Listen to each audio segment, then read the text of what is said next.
What's going on, everyone? Happy Monday to everyone. Hopefully everyone is doing well, staying safe, healthy. If you had to take a COVID test, hopefully you have tested negative. If you did test positive, I hope you have a full and speedy recovery with no long COVID issues. It is time now for the Monday edition of the Pandemic Update for Monday, February 19th, 2024. We have a ton of news stories to talk about today. We're going to do the news first. We're going to go over some data. Then we'll take a look at a little bit of state data as well. It's a holiday, so don't expect to see much in the way of data from states. And of course, we do have Walgreens data today. I'm surprised. I was thinking we would have to wait till tomorrow, but we got that today. First off, if you're new to my channel, this is where we do the daily pandemic update. That's right, COVID. The virus that the news stopped talking about it. We still talk about it daily because it's still a threat to you, and we talk about other viruses as well that could also be a threat to you. So if this is something you want to stay on top of and you want to learn more about and you want to be in the know of what's going on, subscribe to my channel down below and share this with anyone you know, and then give it a thumbs up at the end of the video if you like what you see here. Let's try for 100 likes today. It really helps me in the algorithm to help get more people informed. Alrighty, first in the many stories that we have to talk about today. Illness strikes Patrick Cantlay before disappointing final round at the Genesis Invitational. Yes, this was a golf tournament that was on this past weekend. I did catch some of it. I'm a fan of golf. I like to watch golf. You may recall Tiger Woods also dropped out. He had flu-like symptoms on Friday. In this case, he did not drop out, Patrick Cantlay. He did not drop out. He played, but he didn't look too good yesterday. So, yeah, he was another in the line of people that were sick. He actually woke up with a 100-degree fever yesterday morning. So, yeah, and you can see that right here. It says that. So, yeah, not a good thing. Moving on now to our next story. In Colorado, more than 300,000 Coloradans hit with long COVID, creating waves in work and school, according to a new survey. Well, of course, if that many people are dealing with long COVID, it's definitely disrupting school, work life, workforce. It disrupts a lot of things, and it's not a good thing. If you want to read more about this, I tweeted it out on my Twitter at COVID Data Report, and because it's a survey, we'll probably add it to our website as well, datareport.info. I'll make a note of myself to add that. All right, now we have to come to this. What happens when a person with long COVID gets reinfection? Well, there's some new data on that. There's some more interesting stuff that's not a good thing. When long COVID is active, long COVID gets worse. Among long COVID recovered, 60% get long COVID again of same severity on average. So yeah, if you have long COVID and you test positive, it just renews the symptoms. It just aggravates them more. It just keeps the symptoms going. And if you recovered, well, the symptoms come back, and who knows, will you recover again? Hard to say. All right, moving on now to this. This has to do with British over in Britain. Britons are warned, don't touch camels, as two die from rare COVID strain.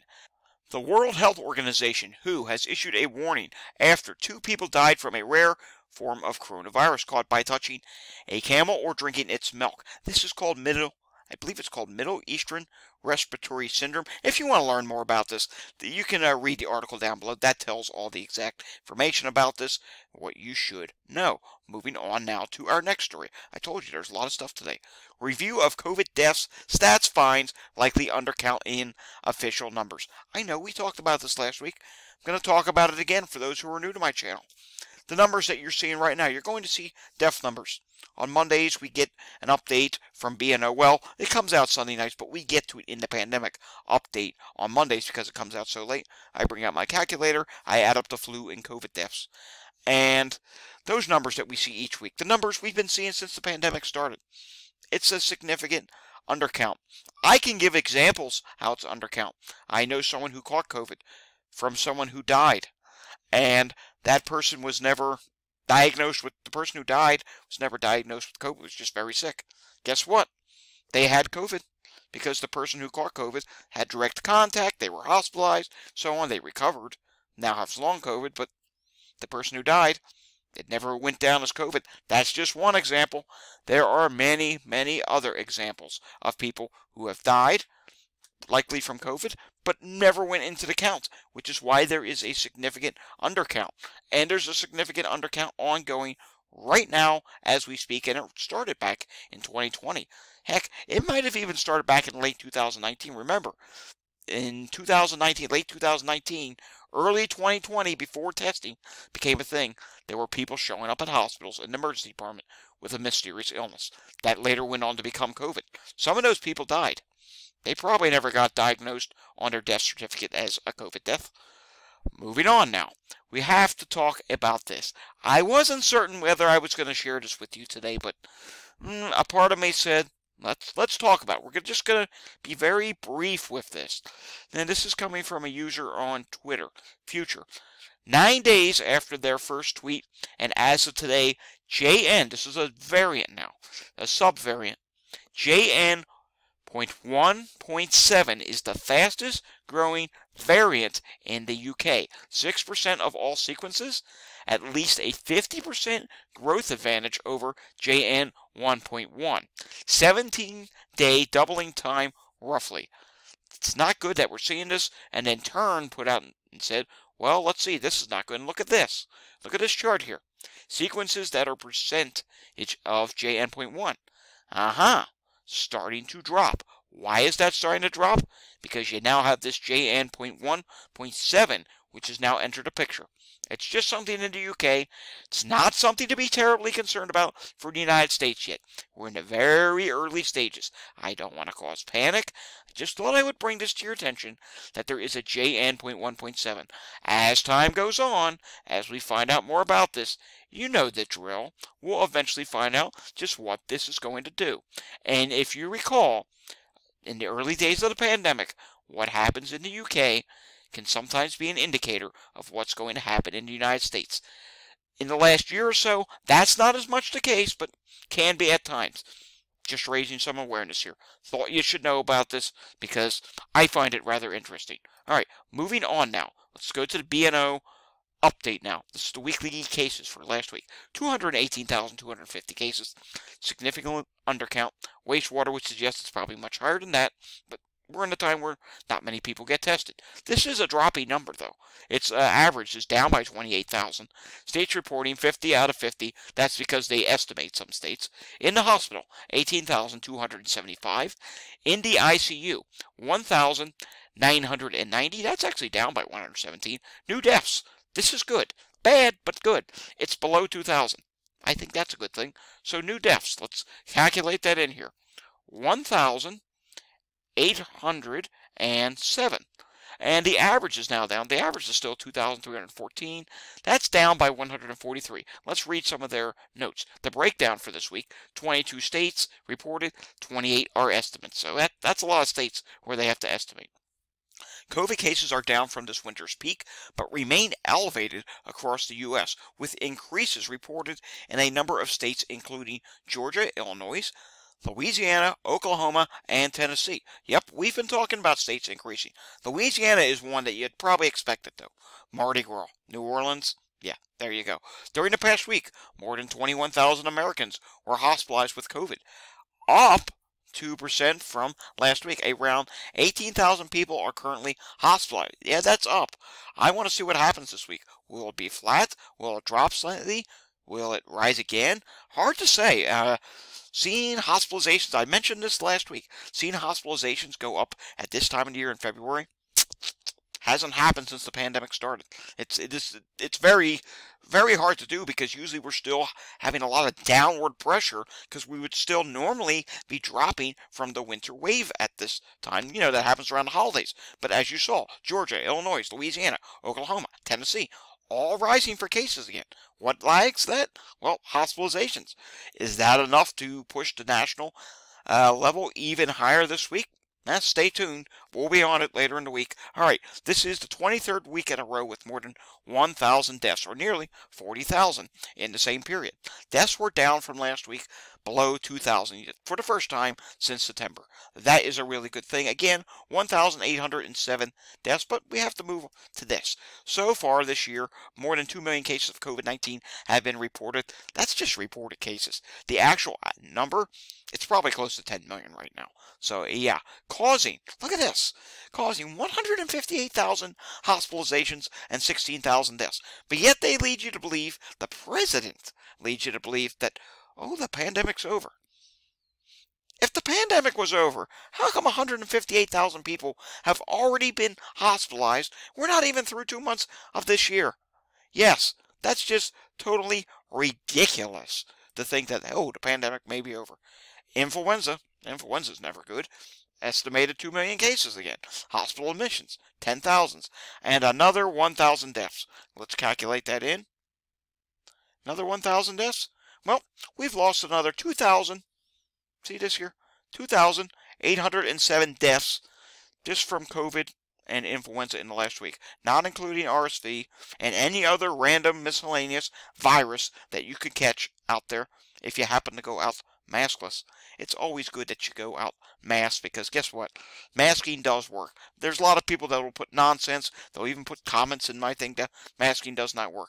Well, if it doesn't work, how come there are several people that are masked all the time, that we know are being honest, masked all the time, and guess what? They're staying safe, and if they do catch COVID, they're having a lower viral load. Think about it. Think about it. Masking, it does work. All right, I want you to see this. I did this poll last night, and wow, did it get a lot of responses. Just in the first couple hours, it went well into the hundreds of votes. Now it's up to 2,621 votes with 5 hours left to go. And it's pretty much one-sided is winning this. Do you think people hide having post-COVID issues? 94.3% say yes. 5.7%, just a small 5.7% said no. Yeah, it's something I've suspected it too. There are a lot of people that will hide having post-COVID issues. You'll see someone out there that may have had COVID, or you'll see these people on the news. This drives me the most nuts. You're seeing all these people nowadays. Oh, excuse me, I need to clear my throat. You're just seeing that so often. I'm seeing it during the news report. I'm seeing it during cable news when they're having these, pan all these different people on there. It's just, that never used to be a thing back in the day. One of the golden rules of TV broadcasting was that would be a blooper if someone starts sneezing or having a coughing fit. Now it just seems like the normal. And you see people, doesn't even have to be TV, you see people in general that they're clearly having post-illness issues, or you see the most common thing that I see is, I'm feeling a little under the weather today. Well, have you had COVID? Your immune system's worn out. That's why you're constantly sick. And 94.3% of the people who voted in my poll say people are hiding having post-COVID issues, and I totally agree with that. All right, moving on. Let's talk about air quality today. Speaking of having post-COVID issues, if you have post-COVID issues, you have post-COVID breathing problems, you may be impacted by bad air quality. And there are some places having bad air quality. We enjoyed better air quality recently, but now we're starting to see some more yellow pop up on the map. From the Mid-Atlantic back across West Virginia into the Great Lakes, yeah, there's some yellow. There's some reds in the south today. Not that many, but there's a few of them. Gulf Coast, yeah, there's some yellow there as well. And the West and Pacific Northwest, a lot of yellow and oranges, a few reds as well. So that's not good to see. There's a storm system out there. Maybe more people are using their fireplaces. If you want to learn more about the storm system out there, or anything weather related, hey, I got another channel for that. It's Climate Data Report. I'll leave a link for it down below. Today we talked about a warmer and drier pattern that's coming for much of the U.S. for pretty much the second half of this week into the weekend, maybe starting next week. Then we have to start concerning ourselves with the plains. Yeah, Tornado Alley, yeah, that's something we'll have to watch, but that's over a week out. There'll be a link to this channel down below. All right, let's talk about the EMS calls in Philadelphia. I have to pull up today's numbers. Thought I had that up. Here it is. 701 EMS incidents yesterday. That's actually pretty good. I don't get concerned until it's over 800, but there is something I'm getting concerned about, and we'll see if that concern is being shown right now. Okay, there's not a lot of calls right now in Montgomery County, but a lot of the calls that I have been seeing lately have been respiratory emergency. Probably since about middle of last week, I've been seeing a big increase in respiratory emergency calls.